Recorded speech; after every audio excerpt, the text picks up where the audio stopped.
एक बार फिर से खुशामदीद। यहाँ पर कोलालमपुर जाते हुए बस ने कुछ देर के लिए स्टे किया है। ये स्टे मलेशिया में दाखिल होने के तकरीबन 2.5 घंटे बाद किया गया है। मुझे इस जगह का नाम तो नहीं पता, क्योंकि ना तो मेरे पास इंटरनेट अवेलेबल है और ना ही मुझे यहाँ पर किसी जगह पर नाम लिखा नज़र आया है। और मेरे अंदाजे के मुताबिक यहाँ से कोलालमपुर का सफ़र तकरीबन 2.5 से 3 घंटे का ही होगा। बस में भी इंटरनेट अवेलेबल नहीं था, इसलिए आप सिंगापुर से निकलते हुए पहले से ही प्लान करके निकलें कि आपने कोलालमपुर पहुंचकर अपनी डेस्टिनेशन पे कैसे पहुंचना है। यहाँ पर अगर खाने पीने के मुतल्लिक बात की जाए तो मैं आपको बताता चलूँ। एक तो यहाँ पर बहुत ही शॉर्ट स्टे है और दूसरा ये कि यहाँ पर खाने पीने का कोई भी बड़ा या छोटा ब्रांड मौजूद नहीं है। यहाँ पर बस खाने में आपको चिप्स, बिस्किट और छोटे मोटे सैंडविच टाइप चीज़ें मिल जाएंगी, लेकिन पीने से मुतल्लिक यहाँ पर आपको डिस्पोजेबल बहुत सारे मशरूबात की इकसाम मिलेंगी। यहाँ पर बहुत सारी ऑटोमेटिक मशीन्स में कोल्ड ड्रिंक से रिलेटेड बहुत सारी आइटम मौजूद हैं।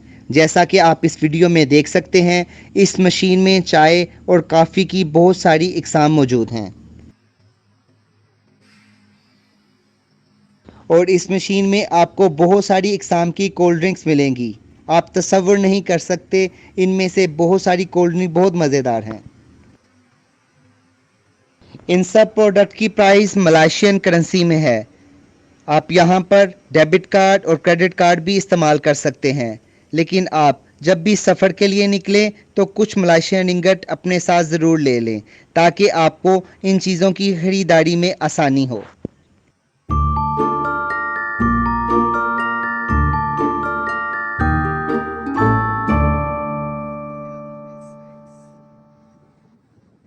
और ये है जी बस का थोड़ा बहुत बाहर का व्यू। जैसा कि मैंने आपको इससे पहले वाली वीडियो में बस की सीट में नस्ब मसाज मशीन के बारे में बताया था, और इस बस पर भी वाज़िया तौर पर लिखा हुआ आप पढ़ सकते हैं, फर्स्ट क्लास मसाज कोच। और इसका मतलब ये है कि इस बस की सीट्स में मसाज की सहूलत मौजूद है।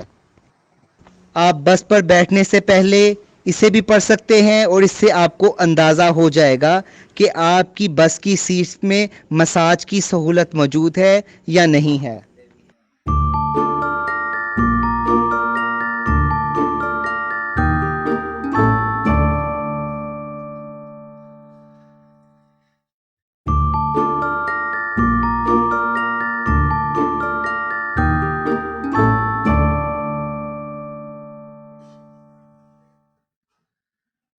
और एक दफ़ा फिर हम बस में बैठ चुके हैं और बस कोलालमपुर की तरफ रवाना हो चुकी है।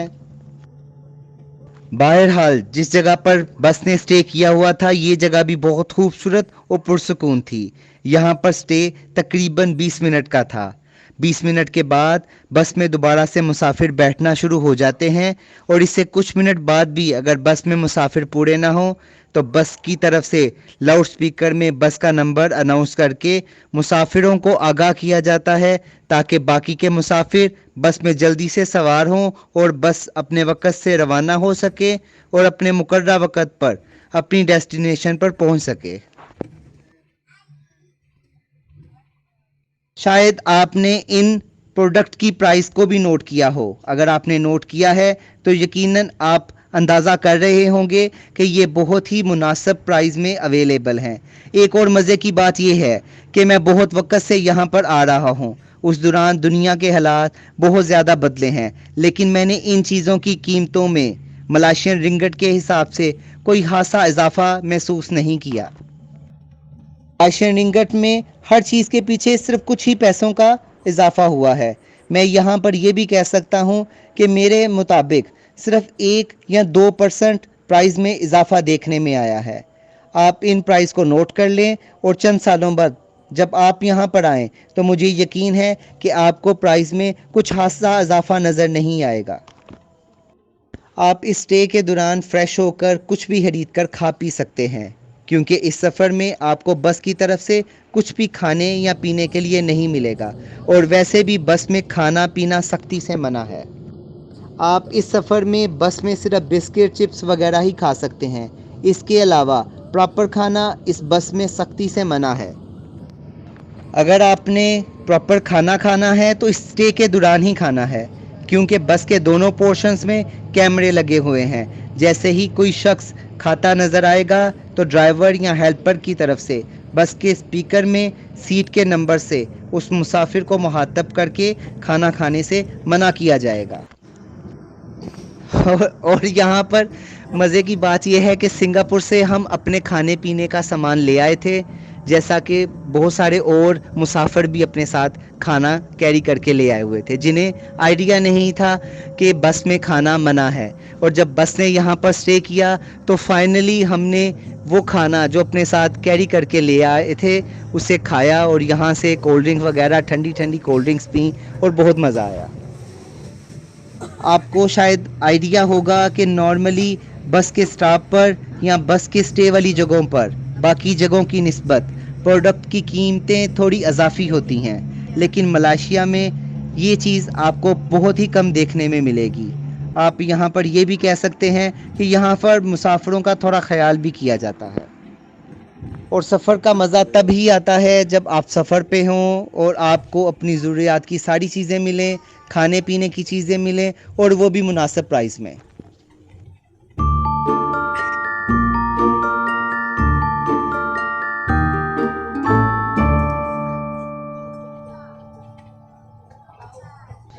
ये स्टे बिल्कुल वैसा ही था जैसे हम अपने मुल्क में सफ़र कर रहे हों और बस आधे रास्ते में जाकर किसी जगह पर थोड़ी देर के लिए स्टे कर ले, ताकि मुसाफिर बाहर की हवा ले लें, कुछ खा पी लें और फ्रेश हो जाएं।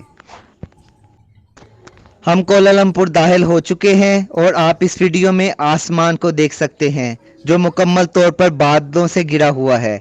यहाँ पर बहुत ज़ोर की बारिश बरसने वाली है।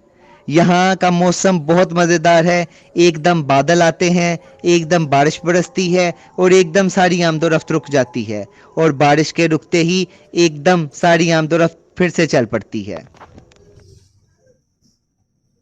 मेरे दोस्त मुझसे पूछते हैं मलेशिया कैसा है, कोलालमपुर कैसा है, तो मैं उन्हें दिखाना चाहूँगा कि मलेशिया ऐसा है और कोलालमपुर ऐसा है, साफ़ सुथरा, खूबसूरत और दिल को छू जाने वाला। कोलालमपुर दाखिल होकर बस एक तो बस स्टॉप पर रुकेगी और दूसरा ये क्लॉक टावर के सामने बुकित बिनतांग में रुकेगी। बुकित बिनतांग कोलालमपुर की बहुत मशहूर जगह है और बहुत सारे टूरिस्ट यहीं स्टे करते हैं। सो तकरीबन बहुत सारी बसेस अपना आखिरी स्टॉप बुकित बिनतांग में ज़रूर करती हैं।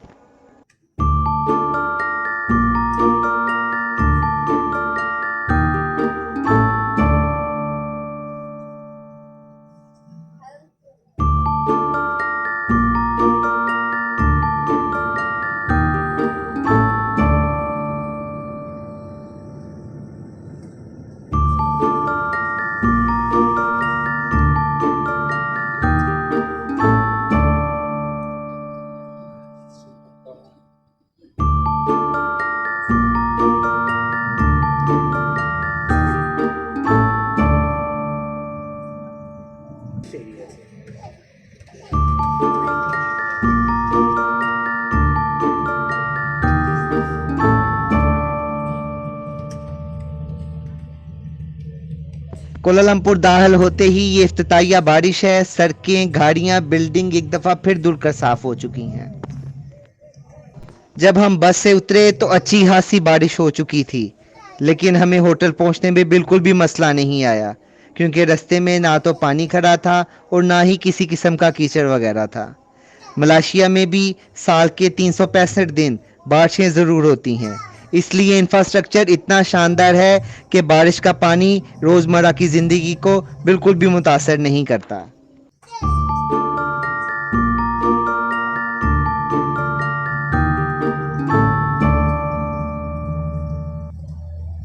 अगली वीडियो में कोलालमपुर में आपसे मुलाकात होगी। तब तक के लिए टेक केयर, बाय बाय।